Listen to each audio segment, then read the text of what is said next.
Hello dear students, welcome to mathematics. So बच्चों, आज मैं आपके लिए एक बहुत ही इंपॉर्टेंट सेशन लेके आया हूँ। इसमें मैं आपको बताऊंगा कि क्वेश्चन बैंक पेपर 2 वाला जो सेक्शन है उसमें कौन से क्वेश्चंस आप अगर करेंगे तो आप प्रिपेयर्ड हो जाएंगे पूरे पेपर 2 को अच्छे से एग्जाम में देने के लिए। ऐसा ही मैं सेशन एक पेपर 1 के लिए भी लेके आऊंगा। फिलहाल पेपर 2 के मैं स्टार्टिंग के 2 चैप्टर्स आपको बताने वाला हूँ कि उसमें कौन से क्वेश्चंस आपको करने चाहिए। इसका ये मतलब नहीं है कि वही क्वेश्चन एग्जाम में आ जाएंगे, क्योंकि वो तो क्वेश्चन बैंक पे लिखा है कि this questions are just for the practice. But मैं आपको उस क्वेश्चन बैंक में से भी ऐसे क्वेश्चंस बताऊंगा जो कि अगर आप कर लेंगे तो पूरे चैप्टर के लिए प्रिपेयर्ड हो जाएंगे, क्योंकि अल्टीमेटली बहुत सारे क्वेश्चन है क्वेश्चन बैंक में और हर एक क्वेश्चन कर पाना हमारे लिए ऑलमोस्ट इम्पॉसिबल है। तो ऐसे में हमारे पास यही रास्ता बचता है कि उनमें से सिलेक्टेड क्वेश्चंस को हम लोग सॉल्व करें। अब सिलेक्टेड क्वेश्चंस अगर हम लोग करेंगे तो उसमें से कौन सा क्वेश्चन सेलेक्ट करें, ये तो बहुत बड़ा डाउट है। इसी चीज को मैं क्लियर करने के लिए दो चैप्टर का एक एक छोटा छोटा वीडियो लेके आऊंगा, जिसमें आप जान जाएंगे कौन से क्वेश्चंस आपको करने चाहिए जो कि आपको एग्जाम में हेल्प करेंगे, कॉन्सेप्ट क्लियर कर देंगे आपका। ओके, चलिए स्टार्ट करते हैं। सो डियर स्टूडेंट्स, जैसे कि अभी तक बहुत सारे बच्चे ऐसे होंगे जो क्वेश्चन बैंक का सिर्फ पेपर 1 शायद सॉल्व किए होंगे, पार्ट 2 तक पहुंचे नहीं होंगे। अब हमारे पास ज्यादा टाइम नहीं है, तो मैं आपके लिए इसलिए सबसे पहले पेपर 2 से ही स्टार्ट कर रहा हूं और मैं डिफरेंशिएशन चैप्टर से आपको क्वेश्चन बैंक का इंपॉर्टेंट क्वेश्चंस बताऊंगा। ये क्वेश्चंस आपको पूरे चैप्टर को क्लियर करने में हेल्प करेंगे। ठीक है, चलिए स्टार्ट करते हैं। सो बच्चों, आप देख सकते हैं जैसे यहाँ पे एमसीक्यूज हमें जो दिया हुआ है, तो एमसीक्यूज तो आपको, मुझे ऐसा लगता है कि इसके जो है स्टार्टिंग के 5 क्वेश्चंस आपको जरूर कर लेने चाहिए।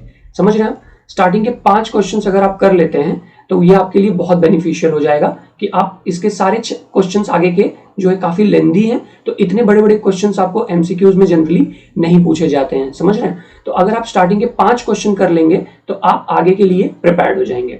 ओके, 5 कर लीजिए ये स्टार्टिंग के। फिर उसके बाद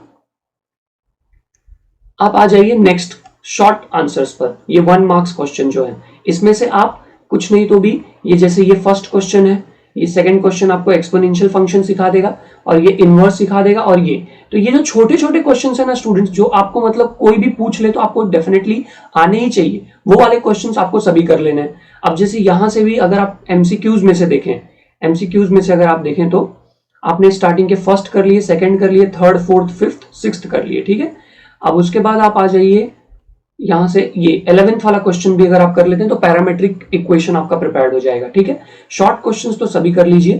ठीक है, 1 मार्क्स वाले। अब ये जो 2 मार्क्स का फिर से जो क्वेश्चन आया, तो इसमें से आप ये फर्स्ट कर लीजिए, सेकंड कर लीजिए, सिक्स्थ कर लीजिए। अगर आप ये तीनों कर लेते हैं तो, और यहां पे ये एक इनवर्स वाला कर लीजिए, तो ये अलग अलग टाइप के आपने क्वेश्चन कर लिए, लॉगरिथमिक, ट्रिग्नोमेट्रिक, इनवर्स। तो ओवरऑल आप एक तरह से प्रिपेयर्ड हो जाएंगे तीनों चारों टाइप्स को समझने के लिए। ठीक है, अब अगर आप शॉर्ट आंसर 3 मार्क्स पे अगर आप आते हैं तो यहां पे देखिए ये फर्स्ट क्वेश्चन, ये आपको लॉग के लिए प्रिपेयर कर देगा। तो फिर दूसरा क्वेश्चन भी लॉग पे ही है, उसको मत करिए। फिर यहां पे ये इनवर्स कर लीजिए, ये एक अलग ही टाइप का क्वेश्चन है, इसको कर लीजिए।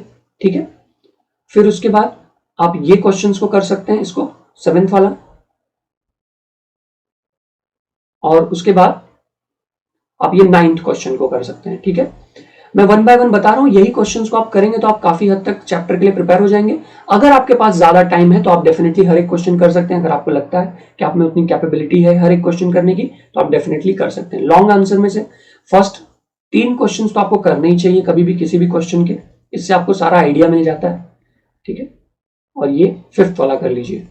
और यहां से ठीक है, ये थ्योरम्स, अगर मैं थ्योरम्स की बात करूं तो स्टार्टिंग के 2 थ्योरम्स जो हैं ये मुझे ज्यादा इंपॉर्टेंट लगते हैं। आप थर्ड भी कर सकते हैं, अच्छी बात रहेगी अगर आप इसको थ्योरम्स को कोई भी ना छोड़े ऑप्शन में तो बेटर रहेगा, क्योंकि ये कंपलसरी क्वेश्चन है। 3 ही थ्योरम दिया, एक तो एग्जाम में आने ही वाला है, बराबर। अगर आपको चाहिए तो आप क्वेश्चन में से एक स्किप कर दीजिए और वो एफर्ट आप थ्योरम में जरूर लगा दीजिएगा। ठीक है, तो ये बहुत इंपॉर्टेंट होगा कि आप थ्योरम जरूर सॉल्व कर दें। ओके, अगर आपको चाहिए तो आप ये क्वेश्चन उसके जगह पे इग्नोर कर सकते हैं, पर थ्योरम आप तीनों भी सॉल्व कर दीजिए। ठीक है, आप थ्योरम तीनों भी सॉल्व कर दीजिएगा, बहुत इंपॉर्टेंट है। फिर अगर एप्लीकेशन ऑफ डेरिवेटिव्स की बात करें तो आप एमसीक्यूज तो एक भी मत छोड़िए। ठीक है, एमसीक्यूज आप सब कर दीजिए, एटलीस्ट स्टार्टिंग के 6 एमसीक्यूज तो आपको कर ही देना है। ठीक है, स्टार्टिंग के 6 MCQs, first, second, third, fourth, fifth, फिर आता है 6th। ये तीनों एमसीक्यूज आपको कर देने हैं। इसके बाद अगर आप इसको नहीं करते हैं तो भी चलेगा एक बार के लिए, ओके, क्योंकि इसके लिए आप आगे चल के चैप्टर में वैसे भी प्रिपेयर्ड हो जाएंगे। आगे के क्वेश्चंस आप सॉल्व करेंगे ना, तो आप इन क्वेश्चंस के लिए ऑटोमेटिकली प्रिपेयर्ड हो जाएंगे। जैसे 7, 8, 9, 10 ये सारे क्वेश्चंस आपको आगे भी आने वाला है ऐसे ही क्वेश्चंस, तो वहां पे आप प्रिपेयर्ड हो जाएंगे। 1 मार्क क्वेश्चन तो एक भी नहीं छोड़ना है। अब इसको तो कर ही डालो, इसमें क्या ऑप्शन रखें क्या ना रखें, छोटे छोटे क्वेश्चन से कर डालेंगे तो बहुत अच्छा रहेगा। तो 1 मार्क क्वेश्चन सब कर दीजिए।